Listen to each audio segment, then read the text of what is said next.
दिप्तुलयो शक्ति। आज स्वाध्याय चंद्र कुमार क्रमांक 1041। दिन सोमवार। और तारीख 21 अक्टूबर 2024। और आज हमारे बीच में आदरणीय श्री आर्यन पांडे साहब, जो एडिशनल कमिश्नर कमर्शियल टैक्स है। और आपका जो विषय चल रहा है वो इसी तरह श्रीमद् भागवत चतुर्थ स्कंद का वक्तव्य 5। और उसमें विशेष रूप से ले रहे हैं राजा पृथु के यज्ञ, शिक्षा, राजधर्म, सनकादि द्वारा श्रेय मार्ग का उपदेश। अब ज्यादा सुनिए तो आदरणीय श्री आर्यन पांडे साहब से निवेदन करते हैं कि आज का उद्बोधन जारी करें। आदरणीय पांडे। ओ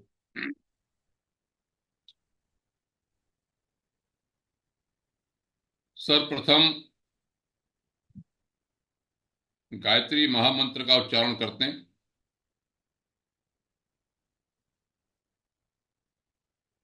ओम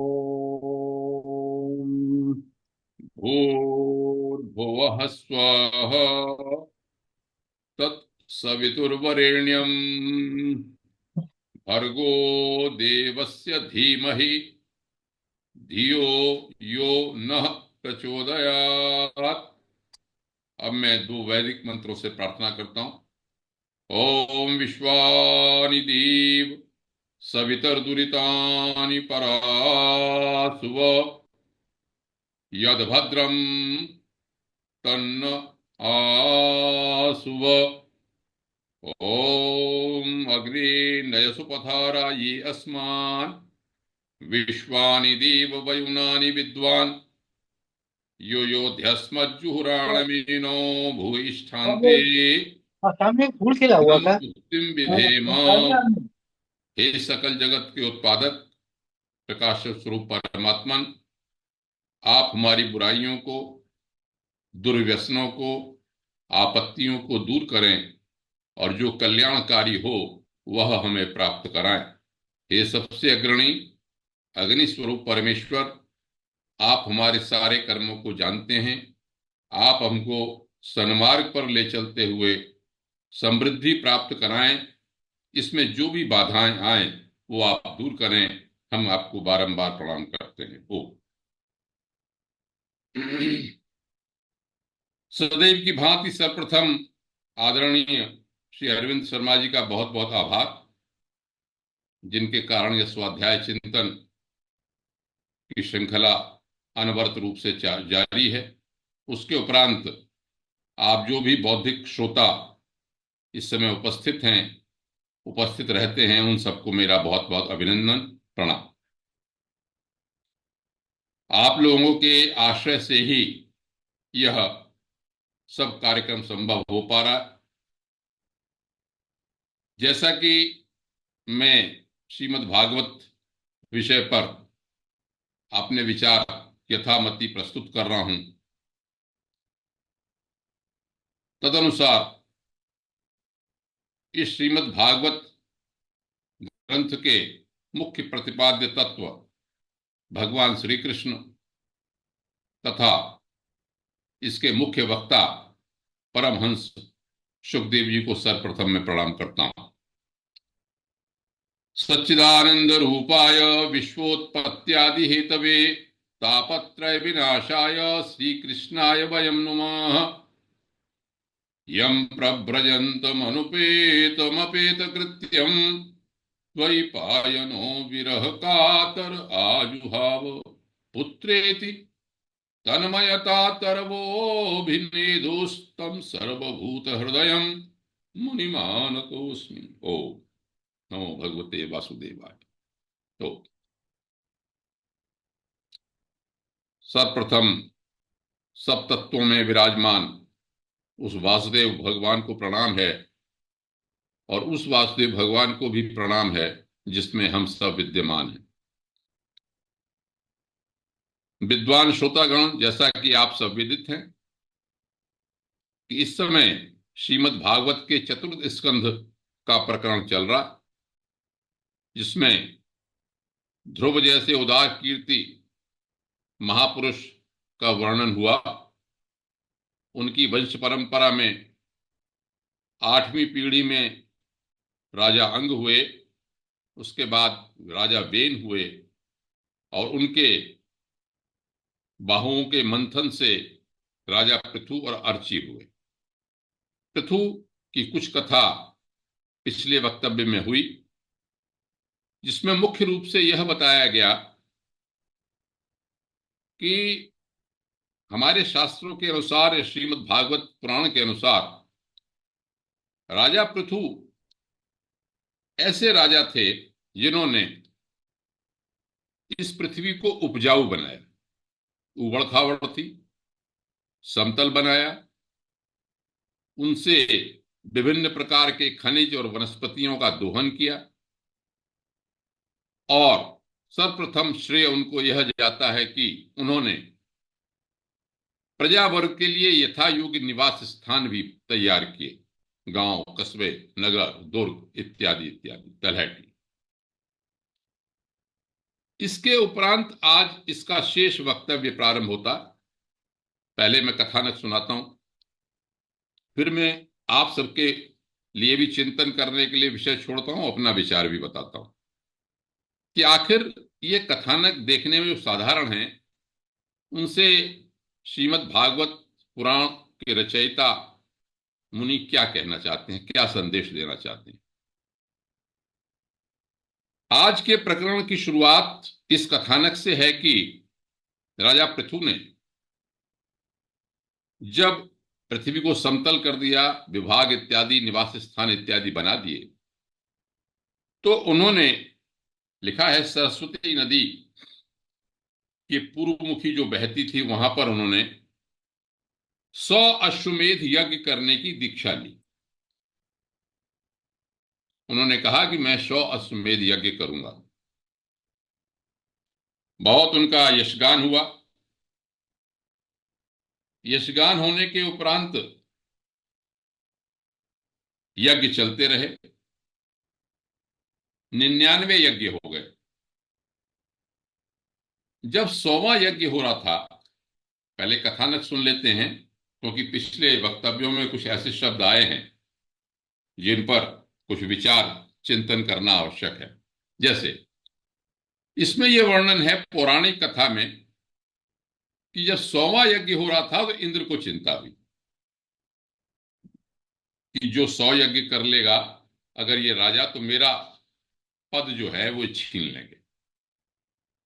तो कहते हैं कि इंद्र ने क्या किया कि ईर्ष्यावश घोड़े का हरण कर लिया। जो अश्वमेध यज्ञ का घोड़ा था उसका हरण कर लिया।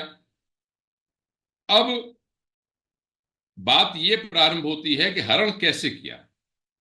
इसमें यह लिखा है कि उन्होंने एक ऐसा वेश बनाया, सिर पर जटाजूट था और भस्म लपेटे था।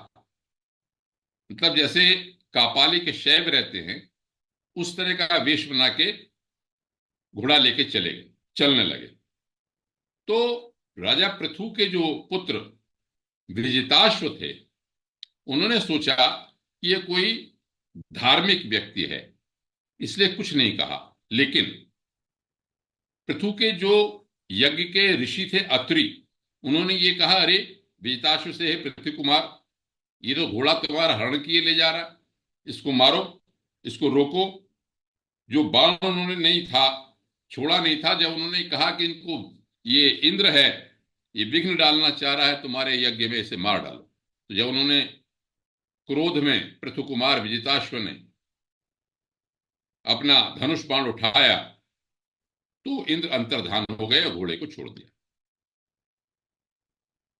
घोड़े को लाके यज्ञ पशु था वो, उसे चशाल और यूप में बांध दिया गया। यूप माने होता है वो खंबा जहां की जो यज्ञ का पशु होता है उसको बांधा जाता है। कई सारी बातें इसके दिमाग में मेरे आई इस प्रकरण को पढ़ने में, वो मैं सामने रखता हूं। और चशाल ये कहते हैं कि एक ऐसा अर्धचंद्राकार जगह होती है जहां के यज्ञ पशु के गले को रखा जाता था। वहां पर लाके बांध दिया, फिर काम शुरू होने लगा, लेकिन इंद्र तब भी नहीं माना। और इंद्र ने अंधकार फैला दिया और सोने की जंजीर के समय फिर उसको हरण कर लिया। इस बार जब देखा पृथु के पुत्र ने, तो उसका रूप ऐसा था कि वो कपाल हाथ में लिए हुए था और खट्वांग भी लिए हुए था। मतलब कापालिक लोग, मत के लोग जिस तरह के होते हैं, साधना करने वाले उस रूप में था। फिर अत्रि ने कहा उनसे, पृथु कुमार से, कि इसे मारो। फिर उन्होंने अंतर्ध्यान हो गया, लौट आया। लेकिन अब बात यह आई कि इतनी कथाने के उपरांत जब उनको ये पता चला, राजा पृथु को, कि इंद्र हमारे यज्ञ में विघ्न डाल रहे हैं, तो उन्होंने ये कहा कि बहुत क्रोध आया राजा पृथु को, और उन्होंने धनुष बाण उठाया कि मैं इंद्र का वध कर दूं। जब इंद्र का वध कर दूंगा, तो ऋत्विजों ने देखा, कहा कि जब हम यज्ञ कर रहे हैं, यज्ञ में हमें इस तरह किसी का वध नहीं करना है, ये तो विघ्न डाल रहा है, लेकिन आपको ईर्ष्यावश ऐसा कोई कार्य नहीं करना चाहिए जिससे कि आपका यज्ञ पूरा ना हो।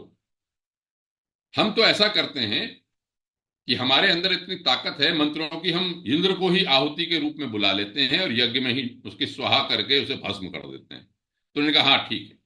तो जैसे ही ऋत्विक लोग वो आहुति देने लगे इंद्र को बुलाने के लिए, तो ब्रह्मा जी प्रकट हो गए और उन्होंने रोक दिया। ये कहा कि आप इस तरह से इसका वध मत करो। इंद्र तो भगवान की ही मूर्ति है, जो तुम आराधना कर रहे हो वो इंद्र भी उसके अंग हैं, क्योंकि जिन देवताओं को तुम बुला रहे हो उसके ये राजा हैं। इतनी बात ध्यान दो कि अब ये तो आप अपनी बात पर ध्यान दो कम से कम। और राजा से कहा, राजन आप तो मोक्ष धर्म को जानने वाले हैं, अतः आपको अब इस यज्ञ अनुष्ठानों की आवश्यकता नहीं। देखिए कहानी आगे है। यहां पर ब्रह्मा जी ने समझाया, उनसे ये कहा कि देखिए कि मनुष्य विधाता के बिगड़े हुए काम को बनाने का विचार करता है, अंत में बहुत क्रोध करता है और उसका काम बिगड़ जाता है। आप ऐसा करो कि आप इस यज्ञ को बंद कर दो, आपको यज्ञ अनुष्ठान करने की ऐसी कोई आवश्यकता नहीं है। क्या हो रहा है कि पाखंड जो हो रहे हैं उसके प्रति जनता का मन आकृष्ट हो रहा है। अब देखिए, और ये इसमें लिखा हुआ है कि आप तो ऐसा कीजिए कि आप इंद्र की माया जो है, ये पाखंड धर्म, इसको आप नष्ट कीजिए। आपने तो वैसे भी धर्म को प्रतिष्ठित करने के लिए अवतार लिया। इतनी तो कहानी हो गई। इस पर विचार किया, आप भी विचार करें कि आखिर ये कथानक क्या कहना चाहता है। और इसमें यह हुआ कि आगे मैं बताऊंगा कि भगवान कैसे प्रकट हुए, कि उन्होंने 99 ही यज्ञ रखे। यहां पर एक जगह ये लिखा है कि इंद्र ने अश्वहरण करने के लिए जो जो रूप धारण किए, वो पाप के खंड होने के कारण पाखंड कहलाए। यानी रूपाणी जगृहे इंद्रो है जिहीर्षया। घोड़े को हरण करने की दृष्टि से इंद्र ने जो जो रूप धरे, तानि पापस्य खंडानि लिंगम खंडम यह उच्यते।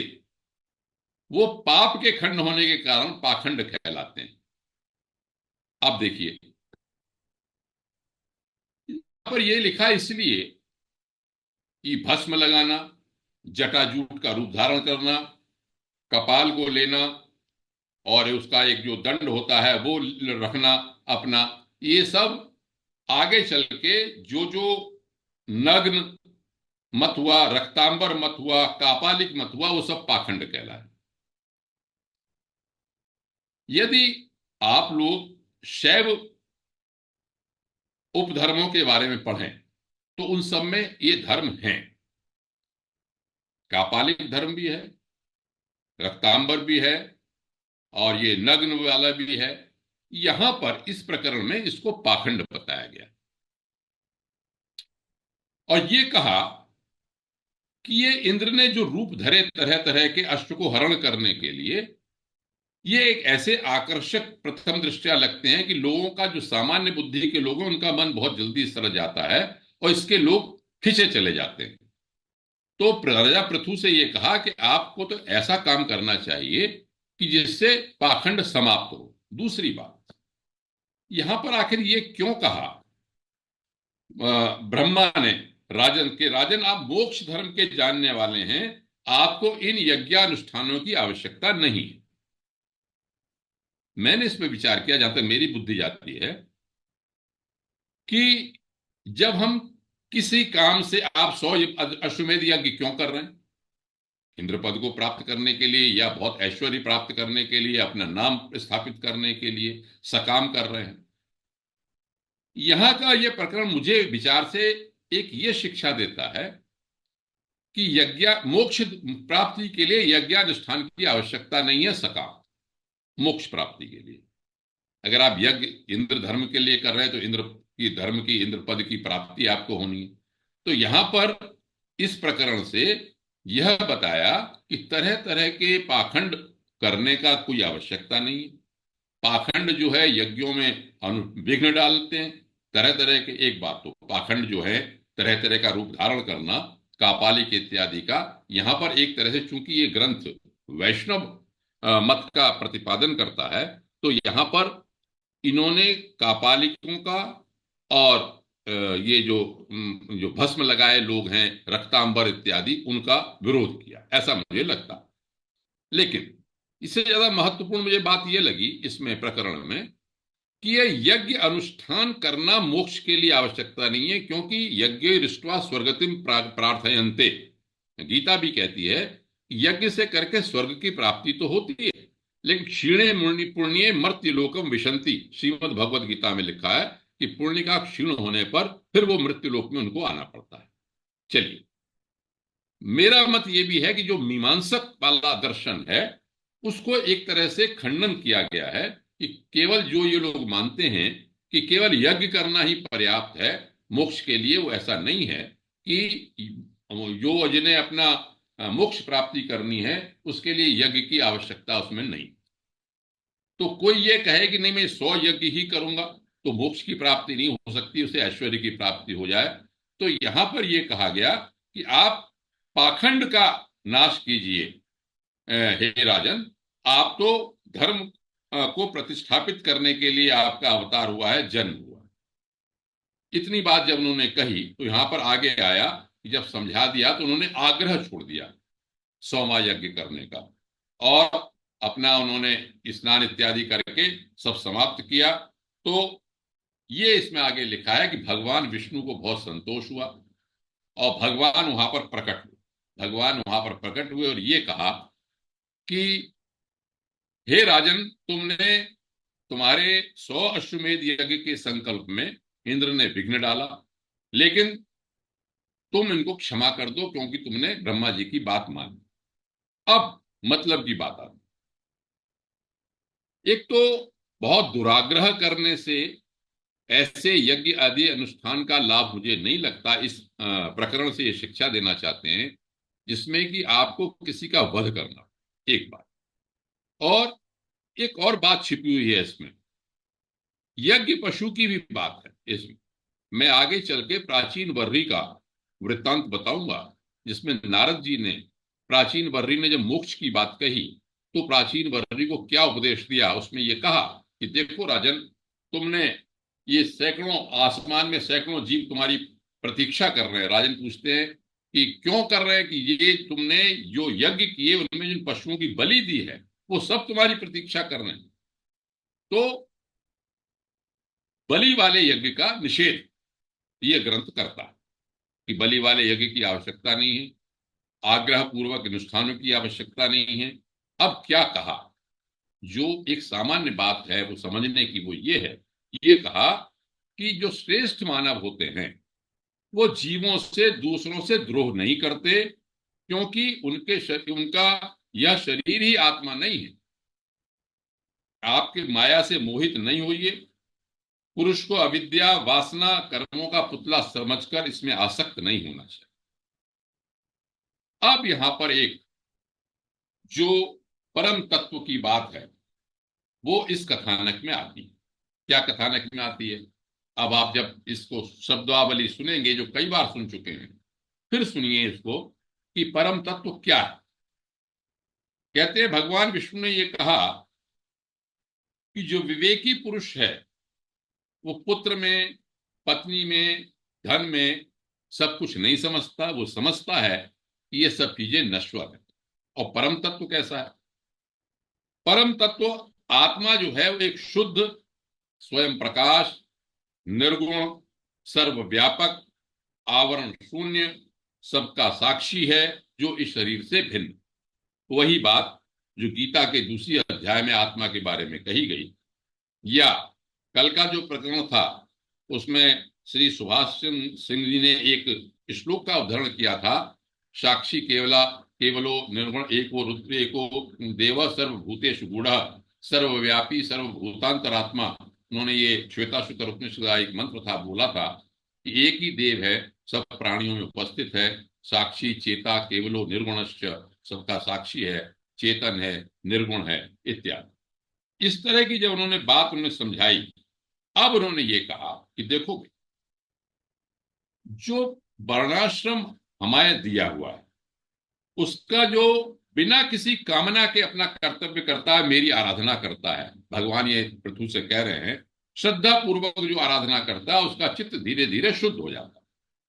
यज्ञ कर रहे थे वो किसी की मैं 100 यज्ञ करूं, उनका नहीं, आप कामना न रखें। साधारण मनुष्य को ये चाहिए कि जो वर्ण आश्रम में जो भी कर्तव्य है वो धीरे धीरे आप करते रहिए, बिना किसी कामना के मेरी आराधना करते रहिए, और धीरे धीरे चित्त शुद्ध हो जाता है। चित्त शुद्ध होने पर विषयों से उसका कोई संबंध नहीं होता और उसे तत्व ज्ञान की प्राप्ति हो जाती है, समता रूप स्थिति को हो जाती है। यही परम शांति, परम कैवल्य है। देख, अब लौट फिर के हम दोबारा से फिर बात पे आते हैं, गीता पे। बात क्या है? बात हम बार बार ये कहते हैं कि है आत्म परिष्करण करना, अपने चित्त की शुद्धि करना। यही सनातन धर्म का जो दर्शन है उसका उद्देश्य है, केवल आत्म परिष्करण। गीता का दूसरा अध्याय बड़ा महत्वपूर्ण है। अंत में मैं इस श्लोक के साथ पहले भी बोल चुका हूं, बहुत साधारण सा श्लोक है कि ब्रह्म कैसे प्राप्त होता है। जो बात यहां कही तो गीता के दो श्लोक जो अंत के श्लोक हैं उनमें भी यही वही कहा। क्या कहा कि विहाय, हे कृष्ण का भगवान अर्जुन से कहते हैं, हे अर्जुन, विहाय कामान सर्वान पुमाश्चरति निष्प्रिय, सारी इच्छाओं को छोड़कर निष्प्रिय होकर जो मनुष्य रहता है, निर्ममो निरहंकार स शांति अधिगच्छति। ममत्व नहीं है, अहं तत्व नहीं है, वही शांति को प्राप्त होता है। और अंत में बहुत अच्छी बात वहां पर कही, जो इन्होंने कहा कि चित्त का परिष्करण हो गया, विषयों से संबंध नहीं हुआ, तत्व ज्ञान की प्राप्ति हो गई और ब्रह्म तत्व, ब्रह्म कैवल्य से हो गया। तो वही गीता के 72वें अंतिम श्लोक में द्वितीय अध्याय के कहा कि एषा ब्राह्मी स्थिति पार्थ नैनाम प्राप्य भूमयति। कृष्ण कहते हैं, हे अर्जुन, यह ब्राह्मी स्थिति है। कौन सी? जो निर्ममो निरहंकार स शांति अधिगच्छति, शांति को प्राप्त होना। नैनाम प्राप्य विमुह्य स्थित्वा अस्याम अंत काले भी ब्रह्म निर्माणम इच्छति। मोह दूर हो जाता है और अंत काल में इसी स्थिति में, निर्मम निरहंकार की स्थिति में, शांति की स्थिति में हो जाने पर ब्रह्म तत्व की प्राप्ति होती है। ये तो हो गए शास्त्रीय शब्द। मोटी बुद्धि से जो मेरी समझ में आता है वो ये है कि शास्त्र बार बार ये कहते हैं कि इस प्रकरण में कि ब्रह्म को प्राप्त होना कोई ऐसी चीज नहीं कि जो प्राप्त हो जाएगी। हम हैं स्वयं, हमें अपने आत्म परिष्करण करना है। पहले तो हम क्या हैं हम जान लें। आत्म परिज्ञान जिसे कहते हैं, आत्म साक्ष, आत्मानम विजानी ही बार बार कहते हैं, अपने को जानो, अपने को जानो। कैसे जानो? कैसे भाई? हम वासनाएं यथासंभव खत्म हो जाए, चित्त हमारा परिष्कृत हो जाए, शांत हो जाए, आनंदमय हो जाए, अहंकार अनासक्त हो जाए, वही ब्रह्म की प्राप्ति है। आनंद की ब्रह्म निर्माण को प्राप्त होता है। ऐसा इस प्रकरण में करता है। और ये भी कहा भगवान ने कि जो इस बात को जान लेता है कि शरीर, ज्ञान, क्रिया, मन का साक्षी होने पर कूटात्मा आत्मा जो है निर्लिप्त रहता है, वह कल्याणमय मोक्ष पद को प्राप्त कर लेता है। आगे बताया कि कोई, हम तो सर्व साक्षी हैं, ये शरीर का आत्मा से संबंध नहीं है। आपको चूंकि हमें अपने कर्म किए हुए, फल किए हुए जन्म लेते हैं, इस कारण से आपको लगता है हमको कि हम शरीर से बंधे हैं, शरीर से हमारी होती है। होना क्या चाहिए कि विपत्ति आने पर कोई शोक नहीं करे, सुख आने पर कोई हर्ष नहीं हो। इसको जो कोई इन विकारों से जो लोग वशीभूत नहीं होते, वही इस समय ज्ञानी है समझ लीजिए। और सब पुरुषों में समभाव रखे। यहां पर एक बात मुझे याद आई थी जब मैं ये प्रकरण पढ़ रहा था। गीता के वो रामचरितमानस के अयोध्या कांड के मंगलाचरण में तुलसीदास जी ने श्री राम जी के बारे में एक बात लिखी। मेरे पिताजी कहते थे कि ये भगवत तत्व क्या है, राम भगवान क्यों है, वो इस श्लोक से समझो कि जब उनको ये पता चला कि उनको राज सिंहासन मिलने वाला है तो कोई हर्ष नहीं हुआ, और सभी उसी रात को उसी दिन शाम को आके ये पता चला कि उन्हें 12 वर्ष का वनवास हो गया है, तो उनके चेहरे पे कोई भी विषाद नहीं। तो वहां पर श्लोक लिखा तुलसीदास जी ने राम श्री भगवान श्री राम के लिए, प्रसन्नताम न गताभिषेकतस्तथा, अभिषेक होने की समाचार से जो प्रसन्न नहीं हुए, और न ममलौ वनवास दुखतः, और वनवास के समाचार के कारण जो दुखी नहीं हुए, मुखाम्बुज श्री रघुनाथ सस्य में, ऐसे भगवान राम की जो मुखाम्बुज की श्री है, जो छवि है, सदास्तु में मंजुल मंगल प्रदा, बहुत ही मंगलकारी मेरे लिए हो, ये भगवत्ता है। इसी बात को देखिए, मुझे एक बात याद आई, भक्ति योग। हम लोग कहते हैं ना कि वो ज्ञान और भक्ति और कर्म, खूब इसका द्वंद्व चलता रहता है कि ज्ञान अलग है भक्ति अलग है। लेकिन जब अगर आप श्रीमद् भगवत गीता के भक्ति योग नाम के 12वें अध्याय को पढ़ें, सब पढ़ते हैं जानते हैं आप लोग, उसमें जो लक्षण दे रखे हैं वो तो ज्ञानी के ही हैं। यो न हृष्यति न द्वेष्टि न शोचति न कांक्षति, बड़ा प्रिय श्लोक है। मैं इसके बारे में एक अपना एक अनुभव बता दूं कि जो अभी पीछे कुछ लोग कह रहे थे कि भाई चलते चलाते सुनते रहिए, पता नहीं कान में क्या बात पड़ जाए, और खास तौर से बच्चों को जरूर सुनाना चाहिए। बहुत छोटा था मैं, मेरे ख्याल से 5 या 6 साल का होगा। मुझे संस्कृत वंस्कृत नहीं आती थी। बहुत पुराने एक ऋषि हुए हैं नारदानंद जी। नारदानंद जी कहीं आए हुए थे, पिताजी ने कहा नारदानंद जी आए हुए, स्वामी लोग आए हुए, कुछ होता रहा है। तो एक माइक पे लाउड स्पीकर पे उनका प्रवचन चल रहा था, तो मैं खड़ा हो गया। तो उसमें ये कहा कि भाई 12वें अध्याय की बात चल रही थी, आप देखिए, और वहां पर ये श्लोक उन्होंने बार बार बोला। तो ये कहा जनता से, जितने लोग भी थे, कि भाई आप मुंह से बोलिए यो न हृष्यति, सबने बोला यो न हृष्यति, न द्वेष्टि न द्वेष्टि, न शोचति न शोचति न कांक्षति, शुभाशुभ परित्यागी भक्ति मान्य समय प्रिय। ये कुछ बोला गया होगा, मैंने सुना होगा, उसका हिंदी में अर्थ बताया उन्होंने कि भाई जो न तो हर्ष करता है, न द्वेष करता है, शुभ और अशुभ का परित्याग करता है, न हृष्यति न द्वेष्टि न शोचति न कांक्षति, शोक नहीं करता, कोई इच्छा नहीं जानता, शुभ और अशुभ को छोड़ने वाला है, वो भक्ति वाला आदमी, ऐसा भक्तिमान मुझे बहुत पसंद है। आगे चल के मैंने गीता पढ़ी तो मुझे याद आया कि बचपन में ये श्लोक मैंने कहीं सुना था, और आज भी बोल रहा हूं मैं इसको पढ़ता रहा। लेकिन है तो ये भक्ति योग। लोग कहते हैं भक्ति जैसे मानते हैं कि भाई मूर्ति पूजा करेगा या श्रृंगार करेगा, लेकिन जो श्रीमद् भगवत गीता में लक्षण बताया वो ज्ञानियों के लक्षण हैं। ऐसा भक्ति योग है। अनपेक्षा सुचिर दक्षा उदासीनो गतव्य था, बहुत अच्छी अच्छी बातें उसमें लिखी हुई हैं। अल्टरनेटिव बताए हुए कि आप ये नहीं कर सकते तो ये करो, ये नहीं कर सकते तो ये करो, आप कर्म संकल्प कर्म नहीं, अभ्यास करो, अभ्यास नहीं कर सकते तो कर्म को भगवान में अर्पित कर दो, इत्यादि इत्यादि। कहने की बात ये कि एक सीढ़ी चढ़ के जब हम किसी का भी नाम ले दें, नाम तो अलग से शब्दावली है, लेकिन जो हमारे मन की सोच भारतीय दर्शन करता है वह एक ही है। वो यही है कि हम समत्व भाव रखें, किसी से द्वेष नहीं करें और आत्म परिष्करण करें। इतना कहने के बाद उन्होंने कहा कि आप संभाव रखो। ये उपदेश भगवान पृथु को दे रहे हैं, भगवान विष्णु। अब देखिए, बात यही आई। अब उन्होंने राजा के लिए क्या कहा, ये सब कहने के बाद क्या कहा, श्रेयः प्रजापालनम एव राज्ञो यत सांपराये सुकृतात् षष्ठम अंशम। कौन है पृथु? राजा है। राजा को ये नहीं कहा कि आप जंगल में चले जाओ ना, ये कहा कि राजा का कल्याण प्रजा पालन में ही है। मैं इस बात पर ध्यान दीजिए, श्रेय। और जब शौनकादि ऋषियों ने सूत जी से जब पूछा था, जो 6 प्रश्न किए थे, फिर लौट के आप पे ध्यान दिलाता हूं, किम श्रेय शास्त्र सारः किम। भगवान आप बताइए मुझे कि कल्याण किसमें है, श्रेय क्या है, शास्त्र का सार क्या है, अवतारों का प्रयोजन क्या है, क्या कर्म करने चाहिए।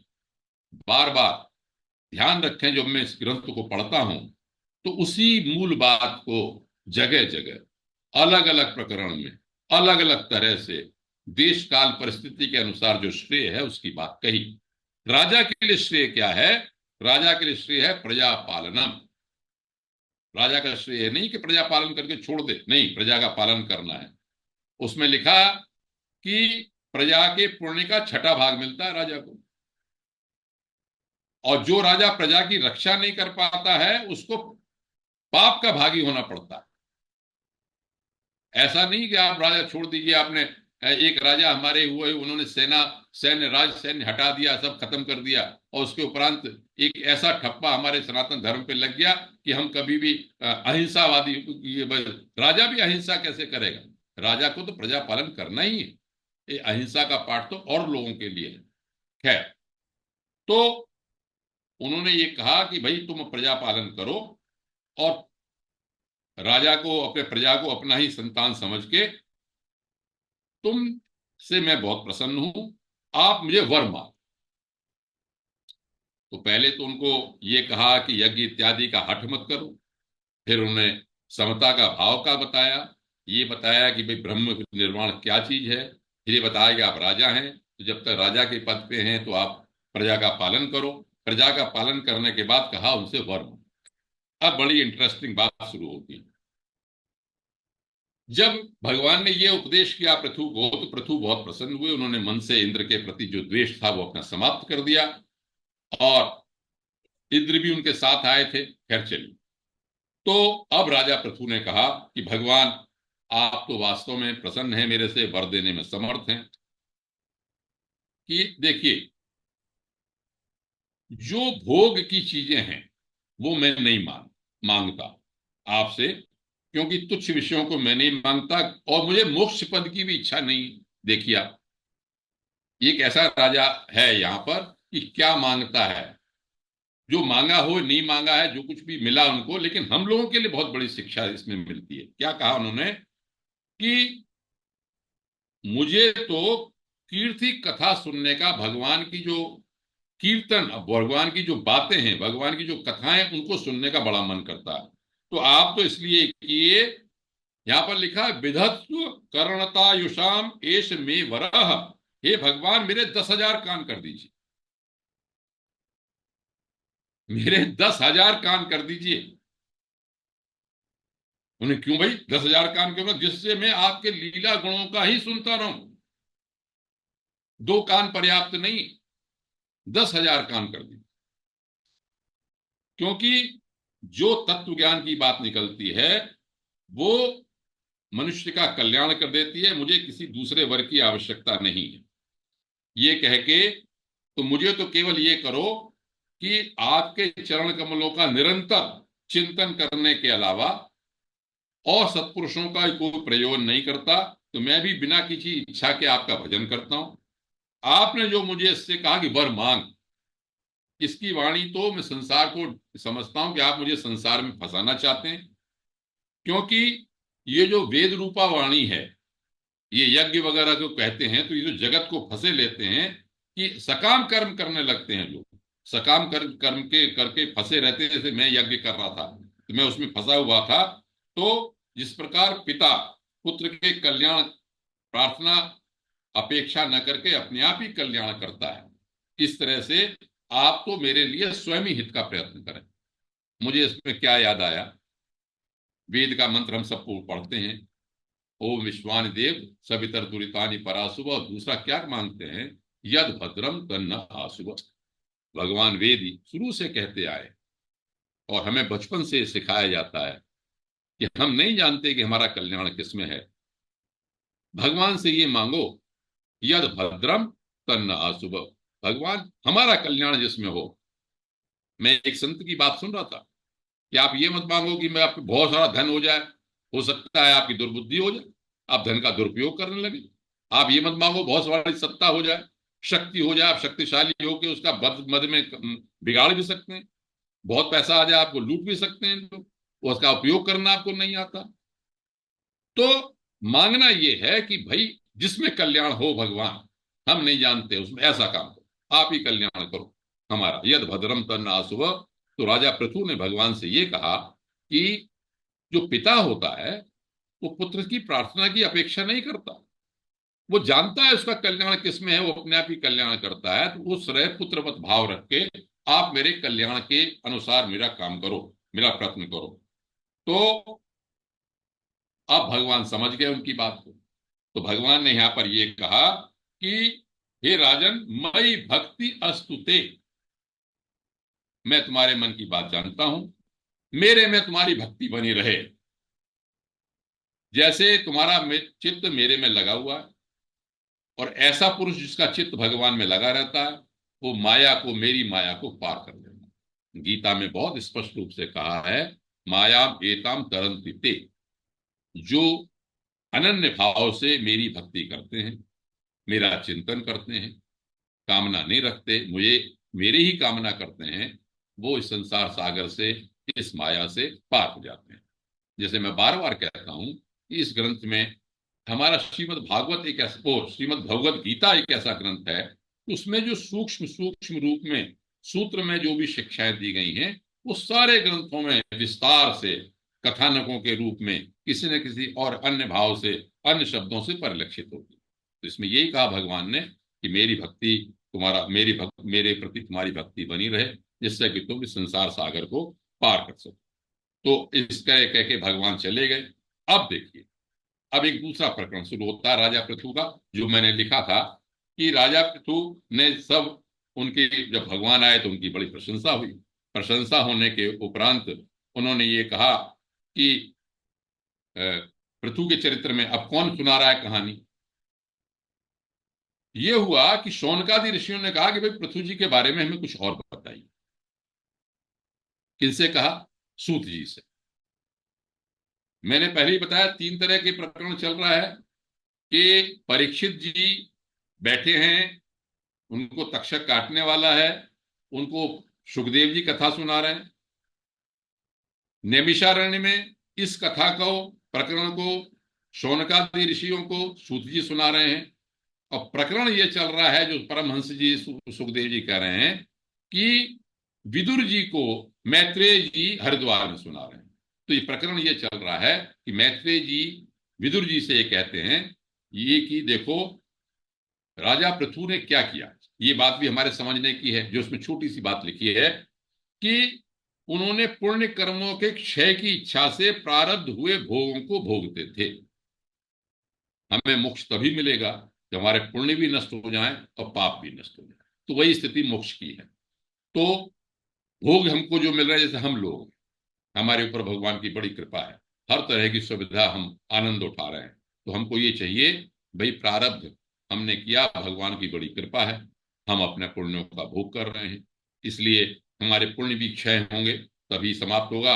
और जब हमें कष्ट मिलेगा, कोई हमने पाप किए होंगे तो उसका भी क्षय होगा, तो उसको भी हम भोगने के लिए तैयार रहेंगे।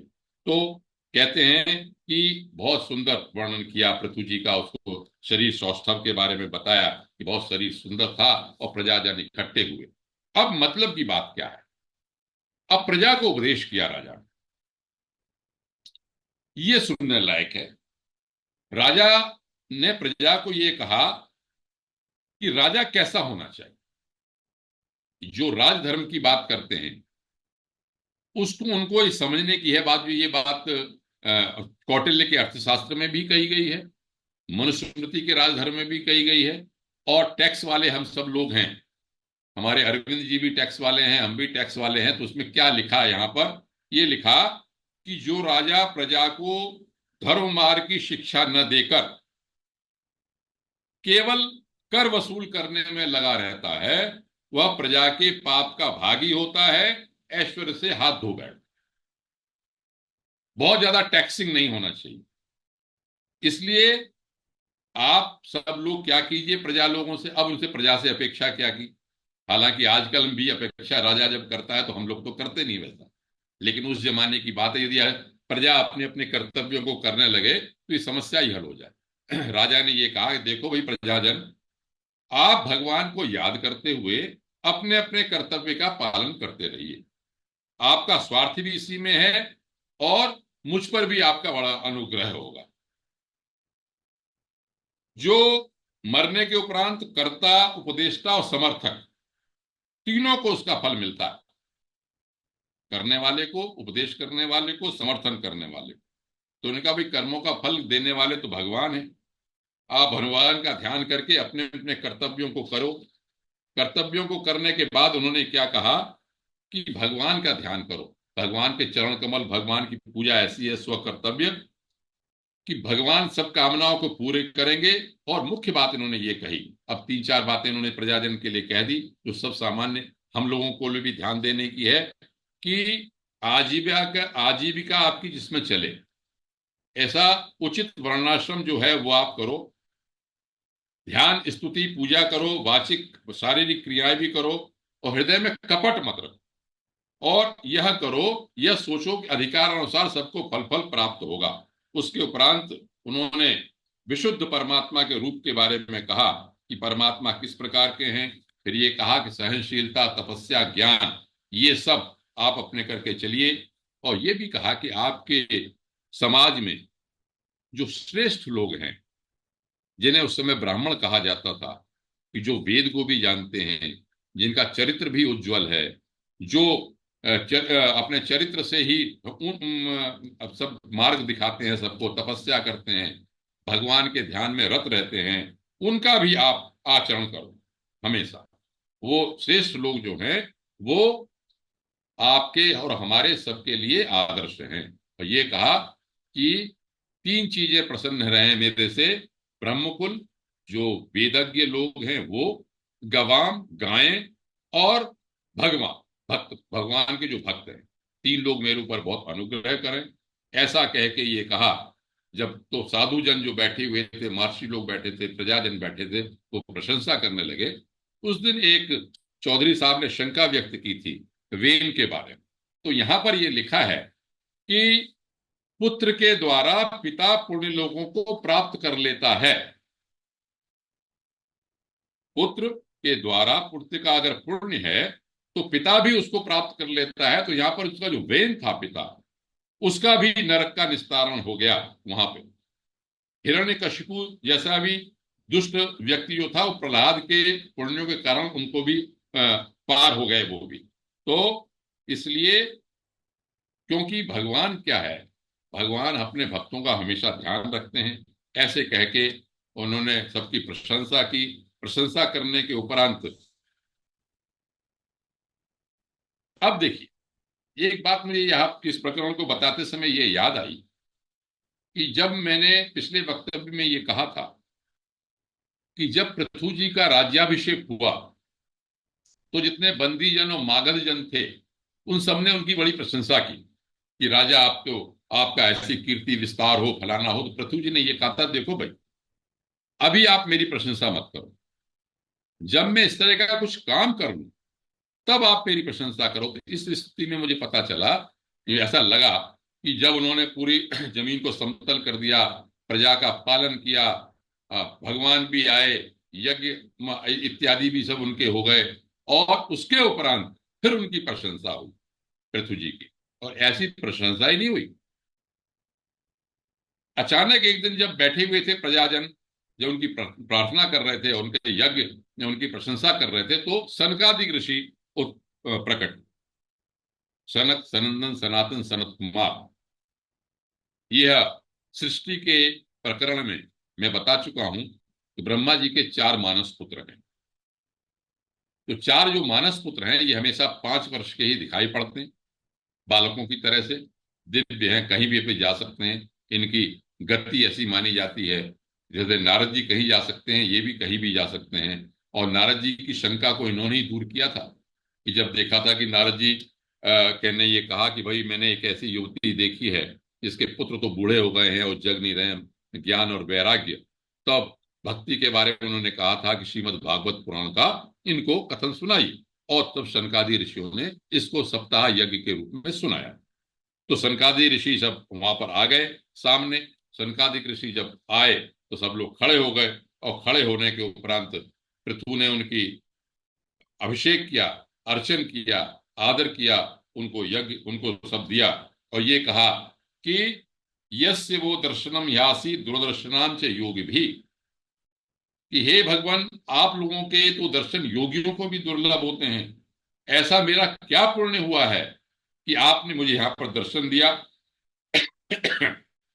और मैं तो ये मानता हूं कि आप जैसे लोग, महापुरुष लोग, जिस पे प्रसन्न हो जाए वो बड़ा भाग्यशाली है। अब मैं आज के प्रकरण को समाप्त करने से पहले, बजाय इसके कि अगले में बताऊंगा कि सनकादिक जी ने क्या उपदेश किया, एक बड़ी महत्वपूर्ण बात यहां पर कही राजा ने। जब भी हमारे यहाँ कोई आता है तो हम ये पूछते हैं आप कुशल से तो हैं, एक साधारण सी बात। लेकिन इस प्रकरण में एक कमाल की बात लिखी। कमाल की बात ये लिखी कि आप जो बाल्यावस्था से ही उस मार्ग को अनुसरण कर रहे हैं जो मोक्ष वाले लोगों का मार्ग का अनुसरण है, आदर्श हैं आप। तो यहां पर ये लिखा एक श्लोक कि भवत्सु कुशल प्रश्न आत्मरामेशु नेष्यते। इसका हिंदी में अर्थ ये हुआ कि आप लोगों से कुशल का प्रश्न करना उचित नहीं है, क्योंकि आप निरंतर आत्मा में रमण करते हैं, मैं जानता हूं। तो मैं आपसे क्या पूछूं, जो आत्मा रामेगी आप कुशल से हैं कि नहीं। यही इसमें लिखा कि आप में यह कुशल है अकुशल है, ये वृत्तियां ही नहीं होती हैं आपके अंदर। ये तो हम लोग हैं, संसार के लोग वो कुशल मानते हैं, कभी अपनी अकुशलता मानते हैं। बस मैं तो केवल भगवान आपसे ये पूछना चाहता हूं, संपृच्छे भव एतस्मिन् क्षेमः केन अंजसा भवेत। अर्थात राजन पृथु सनकादि ऋषियों से यह पूछ रहे हैं कि भगवान, आप तो केवल ये बताओ कि इस संसार में मनुष्य का किस प्रकार कल्याण हो सकता है। किम श्रेयः, मुझे याद आया दोबारा से लौट फिर के कि श्रीमद् भागवत यही बताती है बार बार बार बार, किम श्रेयः, कल्याण किसमें है। शास्त्र सारः किम, शास्त्र का सार क्या है, क्या करना चाहिए हमको। तरह तरह के कथानक आएंगे, मैं उसी बात को रिपीट करूंगा कथानकों में, जो शब्द कहे हैं, जो ग्रंथ ने बताया है। तो अगले वक्तव्य में मैं आपको ये बताऊंगा। इसके आगे भी कथानक पुरंजनोपाख्यान बहुत अच्छा है, और प्राचीन बर्री की कथा भी बहुत अच्छी है। और ये क्या कहा इस प्रकरण को, तो आज मैं इस प्रकरण को पूरा नहीं कर पाया हूं। सनकादि ऋषियों ने, जब राजन ने पूछा कि कल्याण का क्या मार्ग है, तो सनकादि ऋषियों ने क्या कहा, उन्हीं बात को शब्दों में, किस शब्दों में कहा, ये मैं अगले वक्तव्य में बताऊंगा। और आज मैं अपने वक्तव्य को यहीं समाप्त करूँ। ओ बहुत बहुत धन्यवाद आदरणीय पांडे साहब। सभी लोग अनम्यूट हैं, अगर किसी को जिज्ञासा है तो आदरणीय पांडे साहब से पूछ सकते हैं, नहीं तो फिर बाद में देव ऋषि साहब जो सब धन्यवाद के देंगे। पांडे साहब प्रणाम। अब मुद्रा साहब प्रणाम, वाह आप प्रकट हो गए, बहुत अच्छा लगा। हाँ, बीच में कुछ काम से बाहर जाना पड़ा था। नहीं नहीं, आपसे अरे मुझे एक जी गुरु की कृपा ऐसी होती है कि मैं अभी जैसे बहुत कुछ पढ़ते हैं तो कुछ कुछ जगह आकर्षण भी आने लग जाता है सहज रूप से। तो आज के इस प्रकरण में मेरे बहुत से वो आकर्षण दूर हो गए। वाह क्या मुझे बात। लगा मुझे लगा कि आज का प्रकरण मेरे लिए था, उन आकर्षणों में न पढ़ो, तुम जिस पथ पर चल रहे हो उस पथ पर चलते रहो। तो ये आज आपकी बड़ी कृपा रही कि मेरे नहीं मेरी ऊपर में। कृपा नहीं है, शास्त्र की। आप तो स्वयं ग्रंथ लेके आए, मैं तो बड़ा आपका प्रशंसा मानता हूँ घर अपने मन से। इसमें मेरी एक बात ये जाननी थी, इसमें एक ये आया था कि उस परलोक में प्रजा के पुण्य का छठा भाग राजा को मिलता है। तो छठा भाग मिलता है तो बाकी 5 भाग क्या, अगर उस पर कुछ बाकी जानकारी भाग हो तो तो। प्रजा को मिल ही रहे हैं। हाँ, वो 5 भाग तो विशेष करके 5, मतलब रेशियो जो दिया है तो उसका कुछ कारण रहा होगा, अगर इसमें कुछ हाँ, अगर। मैं क्या समझता हूं कि जैसे जी। टैक्सेशन की दृष्टि से ये कहा कि राजा को प्रजा से, एक जगह लिखा छठा भाग ले लेना चाहिए, मनुस्मृति में लिखा है कहीं। तो अच्छा। वो एक पुण्य मिल रहा है उसको, कोई राजा प्रजाजनों के लिए लगा रहा है। लेकिन इसमें हाँ। कहने का ये है कि अगर प्रजा पुण्य करती है तो हाँ। राजा को भी उसका मिलता है, प्रजा अगर पाप करती है तो राजा को भी पाप लगता है। कहने का मतलब है राजा, जो मैं समझता हूँ, हाँ। राजधर्म जी भी जी। मैंने पढ़ा मनुस्मृति में, और कौटिल्य का भी अर्थशास्त्र में पढ़ा है कि राजा को बहुत सतर्क रहना है। अगर आपको ध्यान हो तो मैं याद कर रहा हूं, तो वो उसमें एक, जब राजा के सामने राजा गए सामने, तो उन्होंने पूछा कि अच्छा, आपके राज्य में कोई चोरी करने वाला है क्या?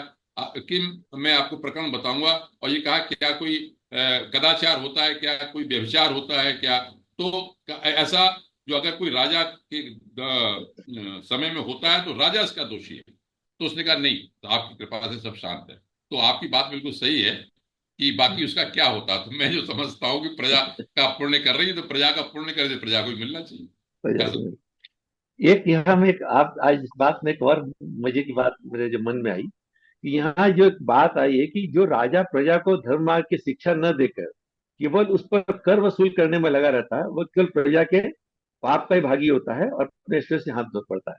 यहाँ मुझे पढ़ते पढ़ते ये लगा तो कि आज के समय में ये राजा के लिए नहीं, ये जो धर्मोपदेशक हैं उनके लिए भी उतनी जरूरी है। हम धर्म का दान तो लेते रहे, और अगर प्रजा को उस दिशा में अपने भक्तों को न बढ़ाया जाए तो हम भी उस ऐश्वर्य से हाथ धो बैठेंगे या धर्म हो बैठेंगे। तो ये भी इस, यहाँ अगर राजा की जगह धर्म उपदेश भी पढ़ लें तो भी आज के युग के अनुकूल बहुत अच्छी बात आ जाती है। तो बड़ा आनंद आया आपकी बात के प्रवचन पर सर। बहुत बहुत प्रणाम। मैं मुद्रा साहब की कमाल ये जी, आप बड़े मतलब मनस्वी है ना व्यक्ति। तो आप जब कोई बात कहते हैं तो मेरे मन को भी छूती है। मैं जब बताऊंगा आगे तो राजा ने क्या कहा, जो आप बात कह रहे हैं कि धार्मिक लोगों को करना चाहिए, तो अगले प्रकरण में है ये चतुर्थ स्कंद के 22वें अध्याय का एक श्लोक का पढ़ देता हूं वही में, हालांकि वो आगे आएगा। कि क्या होना चाहिए, आपने बिल्कुल धर्म की बात तो ऐसी कही, मेरे मन को छूती है। मैं सनातन धर्म का होते हुए उनकी आलोचना सार्वजनिक नहीं करता, मठ वालों की। लेकिन मुझे जब मैं देखता हूं उनकी व्यवस्थाओं को हरिद्वार में जाके, मठ वालों की, तो मुझे बड़ा दुख होता है कि जब धर्म की रक्षा के लिए जिन लोगों को आगे आना चाहिए वो किस तरह से धन उपार्जन करने में लगे हुए। यहां पर क्या लिखा कि ब्राह्मण क्या है, क्यों ब्राह्मण, या आप जो धर्म के क्या कहते हैं वक्तव्य करने वाले लोग कहते हैं, उसके लिए लिखा कि वो अपना ही खाता है, अपना ही पहनता है, अपनी ही वस्तु दान देता है, वो दूसरे से लेता ही नहीं कुछ भी। ये है, तब वो आदर्शवादी बनता है। जो आप बात बिल्कुल सही कह रहे हैं कि उन लोगों को जो अपने अपने कर रहे हैं वो क्या धर्म की शिक्षा देंगे लोगों को, वो पाप के भागी। बिल्कुल मठाधीश। जी सर, प्रणाम बाबा। चलिए साहब, और किसी को जिज्ञासा नहीं तो फिर ऋषि साहब अपना धन्यवाद देंगे। आदरणीय देव ऋषि साहब, साउंड खोलिए, साउंड बंद है सर। प्रणाम पांडे जी। बस किसी तरह समय में पहुंचा तो राजा पृथु के यज्ञ शिक्षा राजधर्म सनकादि द्वारा श्रेय मार्ग का उपदेश के बारे में रहा। तो आपने शुरू से किया कि पाखंड के बारे में, पाप का खंडन, पाप का खंड करने वाला प्रतरी पाखंड होता, कैसे आपने इसकी मोक्षा की। और मोक्ष प्राप्ति के लिए यज्ञ आवश्यक नहीं है। ये ये तो योग, इससे पूछना कि योग, तो योग जो अवश्य यज्ञ आवश्यक है, तो यज्ञ किस लिए आवश्यक है? कि संसारिक सुखों के लिए आवश्यक है? ये पूछना चाह रहा था मैं। मैं आदरणीय देवर्षि जी, आप तो सुनते रहते हैं। हाँ मैं जी। इसमें गीता की बात को याद करता हूँ। हाँ जी। गीता के 17वें अध्याय में ये कहा कि कर्म नहीं छोड़े, यज्ञो दानम तपस्यैव पावनानि मनीषिणाम। यज्ञ, दान और तप, ये पवित्र कर्म है, इनको छोड़ना नहीं चाहिए। और वहां पर कहा यज्ञ कैसे होना चाहिए, दूसरों को देने की प्रवृत्ति, ये है। ये बिल्कुल सही है, तो बिल्कुल यहां ठीक है। पर जो जिस प्रकरण में कहा, वो इस प्रकरण में कहा कि आप 100 यज्ञ करने जा रहे हैं, जिद कर लिया आपने तो, और इंद्र पद को प्राप्त करना चाहते हैं, उससे नहीं कुछ होने वाला, मोक्ष नहीं मिलने वाला, ऐसा मोक्ष में, है। बिल्कुल ठीक ठीक। तो केवल लेकिन एक तरह से ही समझो कि मीमांसक का जो दर्शन है कि केवल यज्ञ से ही सब कुछ हो सकता है, पर्याप्त है, उसका थोड़ा सा खंडन कर। कटर गया, मुझे पाखंड वाली बात हो गई ना ये, जी ज्यादा पाखंडों में आ गया ये। जी। और घूम के बाद फिर आपने वही परम तत्व की बात की और ब्रह्म की बात की। मैं आप देखा जाए तो आप घूम के फिर वहीं आ जाते हैं ब्रह्म तत्व की। और जो आपने कहा कि विवेकी पुरुष पुत्र पत्नी धन संपत्ति को स्कोप ज्यादा महत्ता नहीं देता, ये बात भी वैसे संसारिक में नहीं फंसना। आप और उसका ब्रह्म तत्व के आप फिर आपने लक्षण वगैरह वही दोबारा बताए, आत्मबोध, चित्त शांत, आनंद आनंद में होना, और लोभ क्रोध मोह राग द्वेष में वही वही फाइनली वही है। द्वेष की बात आपने बहुत कही है, तो किसी के द्वेष नहीं मन में होना। और राम जी का उदाहरण आपने दिया है संवाद के लिए, बहुत अच्छा उदाहरण दिया। बहुत अच्छा श्लोक भी बोल के आपने बताया कि ना अभिषेक में उनको हर्ष हुआ और ना वनवास के टाइम उनको कोई दुख हुआ। बहुत अति उत्तम, बहुत अति उत्तम बोला। बहुत अच्छा। ये हम लोग सुबह शाम कर सकते हैं। ये आप भी अनुभव कर रहे हैं, आप कोशिश कर सकते हैं। कल मेरे साथ ऐसा हुआ बिल्कुल। एक मेरा मोबाइल का बहुत ज्यादा गड़बड़ हो गया था, बिल्कुल वाइप आउट हो गया था। और इस तरह शोक की बात हो गई थी, मैं बता नहीं सकता। लेकिन मैंने इतना अपने आप को झंझोरा, नहीं कुछ नहीं हुआ। संभाव रखने की, और पूरा सफल हुआ। संभाव रखने में पूरा सफल हुआ। ये बड़ा है। तो एक ये साधारण मन, हम लोग बहुत साधारण से भी नीचे है, लेकिन ये हम लोगों के लिए भी संभव है। आप भी कभी कोशिश करेंगे तो ये संभव है। फिर विपत्ति आई, मुश्किल आई, हानि हुई, लेकिन उसको अपने आप को बार बार खींचना है, उससे निकालना है, और ये सफलता मिलती है। ये मुझे जो कल सफलता मिली, मुझे बड़ा संतोष है इस पे, बड़ा आनंद है। आज मैं सुबह अपने सत्संगियों को भी बताया कि ये बहुत बहुत उच्च बात हुई है ये। पर बड़ा कहते हमें भी आनंद आया कि आपको इसका इसका संकोच वो नहीं हुआ, दुख नहीं हुआ। ये बहुत, ये आप ये जो राजा की बात, राम की बात, मैं हमेशा याद रखूंगा जीवन भर में, जब तक जिंदा है। भाई ना उसको हर्ष हुआ उस टाइम, ना उसको संभाव, तो बहुत बात करते थे संभाव, लेकिन ऐसा उदाहरण नहीं मिलता कहीं। बहुत बहुत सुंदर उदाहरण दिया आपने।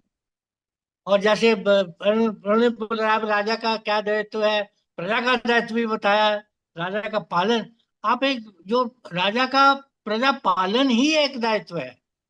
अपनी अपनी संतान की तरह पालन किया। और बात फाइनली फिर वही आई कि आपने कल्याण की बात की है, राजा के कल्याण, याद विराट बसरम तन्यास हो, आप फिर वही आ गए। बहुत बहुत अति उत्तम आपने रेफरेंस दिया इसका। और भर भर मांगने के टाइम भी आपने बोले बोले आपकी लीला का वर्णन सुनता रहूं। और आज उसके बोले हुए कर्तव्यों को प्रजा के लिए अपने कपट मत करो, अपने आजीविका के लिए अपना वो जरूर करो, अपना प्रयत्न जरूर करो, समाज में श्रेष्ठ लोगों का आचरण करो। किम श्रेयम, ये बात जो आपने दोबारा बात कही ना, किम श्रेयम किम श्रेयम, अंत में स्टार्टिंग भी ऐसे से और अंत में कृम श्रेयम, बल्कि हम यही कृम श्रेयम ही करते रहे जीवन में और रास्ता मिलता रहे, तो श्रेष्ठ मार्ग कौन सा है, इसी में बनती है। तो आपसे आपका प्रवचन ये, मतलब मैं आपके प्रवचन से ये श्रीमद् भगवत का, गीता से, इन सब से उपनिषदों में इससे कंपैरिजन करते हो तो है भाव सब में एक ही आ जाता है। एक इसमें कथानक ज्यादा है, कथानक ज्यादा है, और रुचिकर भी है। और बहुत आनंद आया। आप आगे सुनते रहेंगे। अब मैं ये सोच रहा था भी क्या भगवत हमें पढ़ने की तो जरूरत नहीं है, ये श्रवण कर रहे हैं तो पढ़ने की जरूरत है, ये आपसे प्रश्न पूछना चाह रहा था मैं आज। क्या चीज पढ़ने की? भगवत, श्रीमद् भगवत। अच्छा, सुन रहा है तो ठीक है, ये सुनने में भी उतना लाभ है, श्रीमद् भागवत कथा सुन रहे हैं, उसमें से बढ़िया क्या है? नहीं वो नहीं, सुनने में भी उतना ही लाभ है, या सुनने में ज्यादा लाभ है, या पढ़ने में ज्यादा लाभ लाभ तो देव ऋषि जी आप जैसा बनने में है, अपने में उतारने में है। लेकिन क्योंकि है? ग्रंथ पूरा सब पढ़ नहीं सकते हैं, तो इसलिए सुनना भी बहुत बड़ा श्रेयस्कर है, नहीं उतनी देर नहीं, भगवान जैसे का ध्यान रखना। जैसे मुंद्रा साहब पढ़ रहे हैं तो उनको एडिशनल बेनिफिट हो रहा होगा नहीं, वो जरूर। एक अलग रुचि की बात है, वो तो अलग अच्छा, रुचि की बात ठीक, क्योंकि मैं केवल भाव बाकी सारे ग्रंथ में जैसे है। वो राजा ने 10,000 कान इसीलिए मांग लिए कि मुझे सुनते रहो, मैं कथाओं को बहुत है हर तरह भगवान का। बहुत बहुत धन्यवाद आपका, बहुत बहुत बहुत धन्यवाद। बहुत आभार, बड़ा अच्छा लगता है आप सब लोग रुचि लेके सुनते हैं। जो जितनी मेरी मति है उस तरह मैं बताने का प्रयास करता नहीं नहीं, बिल्कुल, ये आपकी मति बाकियों से भिन्न है। ये हूँ। बात पक्की रखिए कि आप बाकियों से भिन्न, बाकी कथाकारों से बिल्कुल भिन्न है। ये बात पक्की है। आभार, धन्यवाद। लाभ का उल्टा भला है, भला करते रहो, लाभ मिलता रहेगा। हाँ, क्या बात है। बहुत बहुत धन्यवाद अनिल देवी साहब, बहुत बहुत धन्यवाद अनिल नारायण पांडे साहब। आपने समय निकाल के समय दिया, और हम आपके आभारी हैं। और जूम के लोगों का विशेष रूप से धन्यवाद कि आपने समय निकाल के समय दिया। और जैसा कि एक विचार के साथ और 3 बार उनके साथ अपनी बात समाप्त करते हैं, आज का विचार, सादगी होनी चाहिए। सादगी होनी चाहिए, सुंदरता हो ना हो। सादगी होनी चाहिए, सुंदरता हो ना हो। महक होनी चाहिए, खुशबू हो ना हो। महक और खुशबू में क्या फर्क है? बताएंगे बाद में। महक होनी चाहिए, खुशबू हो ना हो। भावना होनी चाहिए, रिश्ता हो ना हो। भावना होनी चाहिए, रिश्ता हो ना हो। बात होनी चाहिए, मुलाकात हो ना हो। वाह वाह। बात होनी चाहिए, मुलाकात हो ना हो। यूं तो उलझे हैं सभी अपनी अपनी उलझनों में। यूं तो उलझे हैं सभी अपनी अपनी उलझनों में, पर सुलझाने की कोशिश हमेशा होनी चाहिए।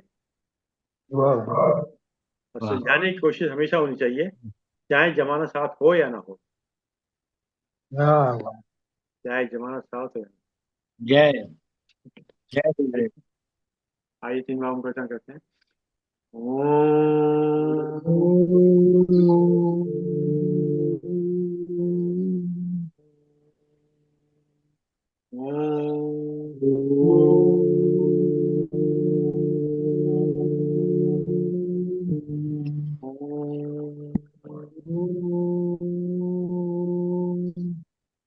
शांति। शांति शांति। शांति शांति। शांति। सभी को प्रणाम, सभी को प्रणाम। ओ।